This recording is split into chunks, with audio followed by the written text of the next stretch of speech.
Foi tudo muito impulsivo, eu não tinha pensado em nada antes, não era nada premeditado, então eu não tive aquele pré-sofrimento, aquela angústia de faço, não faço, vou, não vou. Eu fui no impulso.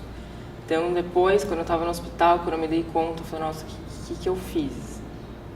Bateu, obviamente, aquele arrependimento, aquele alívio de estar viva, de estar bem, de estar completamente inteira. Mesmo entubada, você começa a criar consciência do que estava acontecendo. Mas eu não fiquei no hospital sofrendo com aquilo, psicologicamente falando. Eu fiquei lutando para sair da UTI, para sair do hospital, para voltar a andar, para tentar continuar a vida de onde tinha parado. Antes do suicídio, a morte é um tabu na sociedade. Então a gente não fala nem de morte, muito menos de suicídio. E quando a gente parte para pensar em suicídio de crianças e adolescentes, isso ainda vira um tabu muito maior, porque a sociedade acha que crianças e adolescentes não pensam em morte e não se matam. E infelizmente a gente tem visto que isso não é verdade. De 10 anos para cá, os números de suicídios de crianças de 10 a 14 anos aumentou 40%. De 15 a 19 anos, aumentou 33,9%. Foi maior do que o aumento do suicídio geral no país. Então, os números são muito altos. Mesmo que a gente ainda tenha índices mais baixos de criança, a gente vê que esse comportamento tem aumentado. Então, isso nos leva a pensar que sim, tem aumentado e algo está acontecendo com as crianças e os jovens. Bem, o suicídio, de um modo geral, é um tabu. Já foi mais e agora a sociedade tem discutido mais. O tema tem aparecido em televisão, em jornais e mesmo em capa de revistas juvenis. Isso é um tremendo avanço, porque enquanto nós não conversávamos sobre isso, a impressão que havia é que o problema não existia e não tinha a magnitude que tinha e tem. De fato, o suicídio de adolescentes é um problema e essa é a faixa etária onde os índices mais crescem no Brasil. É diferente de dizer que os maiores índices estão entre os adolescentes. Não, estão entre adultos mais idosos. Mas a faixa etária onde os índices mais rapidamente crescem é exatamente a faixa etária dos adolescentes. Então é um problema que deve chamar a nossa preocupação e temos que cada vez mais nos preparar para lidar com isso. Falar sobre suicídio e a prevenção do suicídio é um tabu que vem se desmistificando. Felizmente, já há alguns anos, em especial nos últimos 2, 3 anos, a gente tem encontrado mais liberdade e espaço para falar sobre isso. Da mesma forma, o suicídio entre o público adolescente e jovem vem saltando aos olhos do Ministério da Saúde, da própria sociedade, desde a virada do milênio em 2002, e a coisa vem se agravando. Então é um tema que merece nossa atenção, nosso cuidado e que felizmente a sociedade vem falando sobre isso de uma maneira mais responsável e educacional. Às vezes os sinais são difíceis de serem percebidos e são confundidos com questões da própria adolescência. Muitos pais e amigos ficam na dúvida se aquele comportamento ele é algo normal da adolescência ou se já é um comportamento que inspira cuidados. Alguns dos sinais que a gente tem são diminuição das notas, quer dizer, do rendimento escolar, aumento de faltas, aumento de queixas físicas como dores de barriga, dores de estômago, maior agressividade, mudanças bruscas de comportamento, um tédio constante, alterações de sono e de apetite, alguns sinais de depressão, mas aí vale lembrar que para os meninos, às vezes essa depressão, ela se mostra de outra forma. Às vezes ela vem com um comportamento mais agressivo. No caso das meninas, muitas vezes está relacionado a sentimentos de menor valia. Ela não aceita elogios, ela não aceita prêmios, aumento do uso de álcool e drogas, isolamento. Quando o adolescente dá algo que é muito querido a ele, por exemplo, um adolescente que toca violão e pega o violão e dá para um amigo sem que isso tenha uma explicação. E algo que tem acontecido ultimamente com relação a posts sobre morte e sobre suicídio. Então, as redes sociais têm sido locais onde os jovens colocam essa vontade, essa intenção de morte e por conta dos grandes mitos que a gente tem, como o principal deles, quem fala não faz, As pessoas acham que quando um adolescente coloca algo lá, isso é besteira, não deve ser levado em conta. E infelizmente a gente também tem hoje suicídios ao vivo de adolescentes nas redes sociais. Isso mostra que tem muitos sinais que podem ser observados e que qualquer comunicação suicida, seja ela direta, como eu quero morrer, eu estou pensando em me matar, como mais indireta, eu quero dormir e nunca mais acordar, eu quero acabar com tudo, são sinais que a gente leva em consideração. Fala-se muito sobre os sinais de um suicídio iminente. Nós temos que tomar cuidado porque algumas pessoas põem fim à vida sem dar sinais. Então nós também não podemos afirmar que sempre há sinais. De um modo geral, o que nós temos que perceber é uma mudança de padrão de comportamento. Eu vou dar um exemplo. Após uma discussão com o pai, com a mãe, é normal o adolescente ficar uma tarde trancado no quarto, mas não é normal ele deixar de ver os amigos e permanecer no quarto dias e dias e dias, e esse não era o seu hábito. Mudar o tom das postagens, o tipo de música, o tipo de poesia que lê ou divulga entre os amigos, doar pertences, crises de raiva, mudança no comportamento na escola, um mau aproveitamento, tudo isso são sinais de que alguma coisa está acontecendo. Não necessariamente sinal de um risco de suicídio, mas de que alguma coisa está acontecendo. Pode ser uma depressão, pode ser um transtorno bipolar, pode ser uso de droga, pode ser ele se sentir amarrado porque está sendo vítima de bullying e não sabe para onde fugir. Ou seja, uma mudança de padrão de comportamento tem que chamar mais a nossa atenção. Independente da idade, uma das coisas que especialistas chamam a atenção, e nós também na experiência do CVV, é a mudança brusca de hábitos. No caso do adolescente, do jovem, então, por exemplo, o abandono da escola, a reclusão, o isolamento de amigos, o não querer mais conversar com as pessoas, o não querer mais socializar, que é uma coisa tão importante na fase da adolescência e da juventude. Então, quando ele começa a ficar só num quarto escuro ou sozinho e isolado, ele ou ela merece atenção. De repente, a decepção com um namorado, uma namorada, com aquela pessoa que você está apaixonado, isso tem um impacto forte.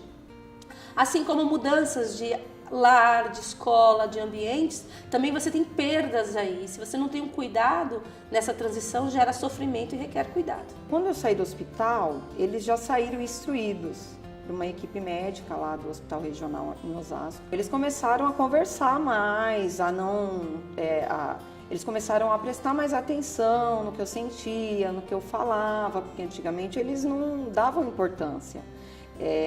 Nós somos em 4 irmãs. Então, o que acontece? 2 irmãs minhas, hoje, atualmente, elas são cantoras profissionais. Naquela época, a minha família estava focada nelas. Ao identificar um sinal, não fique passivo. A pior coisa que você pode fazer é olhar, perceber um sinal e simplesmente não tomar nenhuma atitude. Talvez você não saiba que atitude tomar, principalmente se for um jovem, se ele estiver vendo um sinal num amigo. Mas aí um adulto deve ser colocado dentro dessa relação. Tem uma frase que eu acho que ilustra bem o que o jovem precisa entender, que é o seguinte: é melhor um amigo bravo do que um amigo morto. Porque muitos jovens acabam contando para os amigos a ideia e a ideação suicida. E esses amigos, pelo jovem até muitas vezes pedir segredo, acabam guardando essa informação. E suicídio é algo grave demais para qualquer um guardar segredo. Então vamos lá. Percebeu os sinais, desconfiou de alguma coisa, vai chamar para uma conversa. Mas é uma conversa sem olho no relógio, sem olho no celular, sem pressa, sem julgamento, onde você vai mais ouvir do que falar. Você pode começar essa conversa falando, né? Tenho percebido que você não está legal, tenho visto que tem algo que não está bem com você. É isso mesmo? Tem algo que está doendo? Tem alguma coisa que não está bem na sua vida? Karen, mas jovens não falam isso. Falam. Quando a pessoa está em sofrimento e ela percebe que tem alguém com interesse genuíno, querendo ouvi-la e ajudá-la, ela fala. Quando a gente percebe que uma pessoa pode estar tendo risco de suicídio, é importante a gente ter a sigla ROC na cabeça. R-O-C. R de repare no risco. É doloroso você pensar que uma pessoa que está ao seu lado vai se matar amanhã ou depois. A gente não quer ver, porque dói dentro da gente e a gente se sente responsável por uma vida e a gente não quer isso. O de ouça com atenção. não é aplacar, não é dizer, quando eu tinha a sua idade eu também era assim. Isso é coisa da juventude, vai passar. E sede conduza até um profissional de saúde mental. Porque o adolescente ou aquela pessoa que está deprimida não tem a iniciativa de telefonar, marcar, se deslocar, ficar esperando. Então, ROC, repare no risco, ouça com atenção, sem julgar e sede conduza até um profissional de saúde mental. Eu sempre procurei ter um vínculo afetivo com os meus alunos. Eu procuro conversar muito com eles sobre tudo e isso é muito importante. Então, você tem que ter um olhar sensível, você tem que estar aberto, você tem que ter uma escuta muito sensível. E eu procuro fazer isso da melhor forma possível, me aproximando com amor, com carinho, com atenção. O suicídio, ele não é uma coisa que nasce e cresce de fora para dentro. Ele é uma coisa que nasce e cresce de dentro para fora. É claro que o meio externo, o ambiente onde a pessoa vive e as suas interações afetam e contribuem, tanto com os fatores de risco quanto os fatores de proteção. Mas é uma coisa da condição interior de cada pessoa. Por isso que cada ser humano, cada adolescente, cada jovem, ele é único e singular e vai lidar de maneira diferente com as suas perdas, com as suas frustrações, com seus embates emocionais na vida. Ninguém deve ser responsabilizado por um suicídio. Nem pai, nem mãe, nem escola. Suicídio é multifatorial e a gente sempre tem que olhar para isso. São fatores sociais, culturais, econômicos, psiquiátricos, psicológicos, ambientais que vão influenciar esse comportamento. Então a gente não pode falar que uma pessoa é responsável por aquilo. É muito comum que a sociedade queira buscar um culpado e é isso que a sociedade vai fazer num primeiro lugar. E quando é jovem, vai principalmente culpar os pais.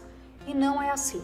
Depois que alguma coisa brusca ou fatal acontece, é que a gente começa a ligar as coisas e perceber, poxa, mas estava tudo aqui e eu não vi, eu não percebi, como foi isso?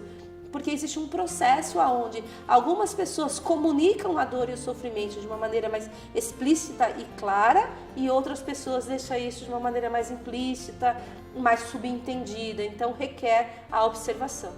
Eu sugiro que haja um convite para sair, para comer uma pizza, para jantar, para fazer uma caminhada entre duas pessoas, um pai e um filho, uma mãe e um filho, ou você e um amigo seu.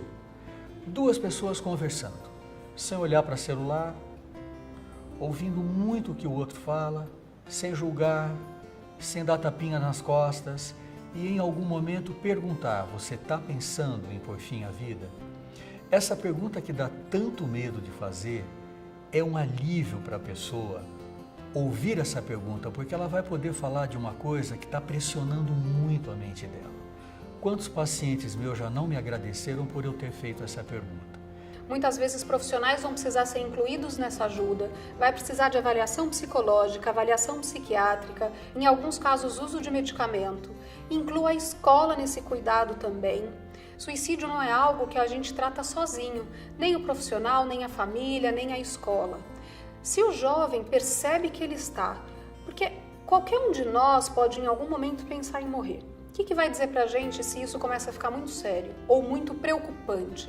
Quando esse pensamento começa a vir muitas vezes ao dia, quando você não consegue mais afastar esse pensamento e quando o suicídio começa a ser visto como uma saída para os problemas. Começou a ver o suicídio como uma saída dos problemas, começou a planejar essa morte, vai buscar ajuda com urgência. E aí, se a pessoa está passando por isso, fala com quantas pessoas precisar, quantas vezes precisar de que tem um problema e que ele precisa de ajuda. Seja claro nessa necessidade de ajuda.